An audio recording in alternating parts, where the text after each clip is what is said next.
We will today talk about how to install the thermal ink ribbon in our THC Industrial Label printer. You'll receive a ink roll that looks similar to this, maybe a little bit bigger. Okay, this printer will accept 1-inch cores. Go ahead and remove the liner. On the printer itself, this is where the new ink will go. Follow the arrows and it'll show you the path of where the ink ribbon installation is. Go ahead and put in your roll. It will feed backwards. Your ink ribbon will what is called coated side out for this printer.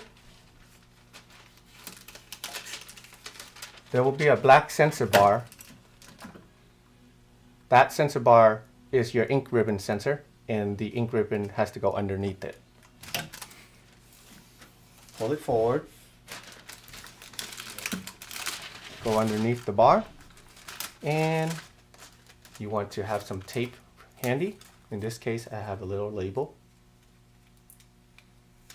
And go ahead and tape that onto the take-up core spindle.